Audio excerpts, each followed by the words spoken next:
Next up, we catch up with Dr. Sean Fabri, professional improviser and a member of Impro Melbourne, who talked to us about the world of theatre and living inside the improvised scene. So, Sean, before we begin, would you just mind telling us a little bit about what your position at Impro Melbourne is at the moment? Impro Melbourne is comprised of 20 professional improvisers, of which I'm one. I'm also the coordinator of workshops, the public workshops that we run for adults. Also, we run some for children and corporate workshops as well. So I coordinate those things. I'm also a member of the Committee of Management of Impro Melbourne. So we all wear a lot of hats. So how did you get started with Impro? Is it always been something you've been interested in? Yeah, it is. I actually began when I was in high school, when I first encountered improvisation as an art form, and it was just incredible. It was something I'd never heard of, and as soon as I saw my first improvised show, I knew I had to get involved somehow. I tend to believe that everybody has an art that they are passionate about, whether it's writing or painting or singing or dancing or theatre. And for me, improvised theatre is particularly my passion. So I got started back then. So I've been doing it for about 18 years now. How has it affected your life and your profession? Well, like many actors, I have a job that pays the bills, and I'm actually a doctor. And interestingly enough, the medical profession is one where communication skills are absolutely integral. You cannot be a good doctor without having good communication skills. Improvisation isn't solely about communication skills, but it certainly helps to be able to look at things in that perspective, and also have a level of creativity and role play. So I've actually found myself in the unique position of being a medical practitioner who's teaching other medical practitioners how to communicate with patients better, how to communicate with colleagues more effectively. Yesterday I was involved in teaching a junior doctor how to avoid conflict in the workplace, for example. So I'm actually finding that the impro techniques that I've learnt through my adult life are of tremendous use in influencing what I do on a day-to-day basis. How do you find it is working with other actors? Obviously, you can all be, it's a bit of a difficult stereotype. So how is it working with other people who also have this passion? That's an excellent question. I know what you mean when you refer to that stereotype of actors. Actors and improvisers are two very different species, because acting is often focused on self-advancement. And of course, I'm speaking loosely here. There are the central ideas to improvisation are about generosity and giving, so that I think it attracts a different type of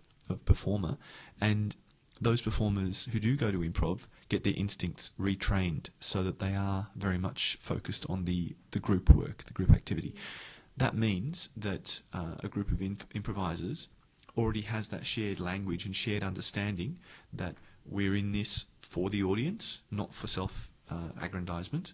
You have to let your ego behind to some extent. You have to realise that maybe in this show you're just going to play a background character, and you didn't know that before you turned up, but that's fine. This means that improvisers in general are a lot of fun to be around. In fact, the group is very, very sociable as well. A lot of my friends are improvisers. In terms of the audience, then, obviously in any kind of production of any sort, the audience is an integral part. What do you do before you get out there? Do you think about the audience? Do you think about, what sort of is involved in that sort of side for you? Improvisation is full of paradoxes. One of them is that the show is about the audience. It's completely about making the audience have a good time, not about giving yourself a great time. But at the same time, as you're focused on making sure the audience has a good time, you have to forget the audience and concentrate on your fellow improvisers and making them look good. Because if you concentrate too much on the audience, then you start to get worried or nervous. You start raising the importance of getting it right. And the most important thing is to be happy and relaxed. An audience would far rather see you performing if you're happy, relaxed, comfortable, you're enjoying yourself. But if you're uptight, if you're nervous about doing a good performance, but it may not be as fun to watch. One thing that we do sometimes do is we try to warm up the audience, let them know that they are part of the show. They're very much going to be fueling us in terms of possibly giving us suggestions that start us off on whatever we're doing. Their energy, their presence has a marked influence on the show. In terms of, you touched on this before, impro is a different sort of theatrical production. How do you think it fits in with the comedy scene and also in terms of other productions that would be going on?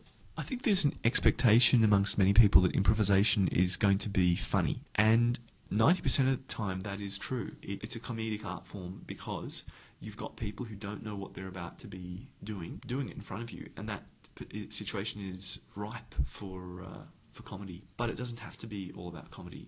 I've seen some very moving theatrical pieces which were improvised. One of the elements of an improvised show often is that fact that a lot of it will be comedy, but there will be touches of drama, of realism. It actually makes for a much richer experience for the audience, because if you sit down and after an hour all you've done is laugh, you start to see it as very superficial work. While if you can ground yourself by seeing some bits that really connect to you, and that aren't meant to be funny, that are actually quite serious, then it makes the entire comedic experience much funnier. How was the comedy festival for you guys this year? You did a couple of late night improv shows, so how did that go? Yeah, we once again produced our late night improv show in the comedy festival. We've been doing that for many years now, but each year the show is completely different, and each night the show is completely different, of course. But I mean, the format is different every year.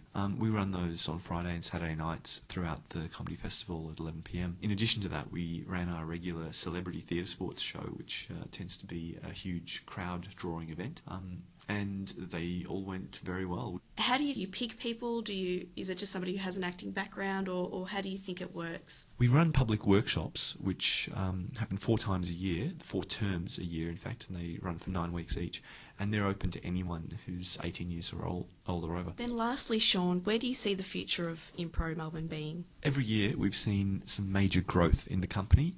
We are running more and more workshops for people wanting to get involved. We're doing more corporate work, we're doing more shows, and hopefully becoming a bigger name. Thank you. It's a pleasure. For more information about Impro Melbourne, visit their website www.impromelbourne.com.au.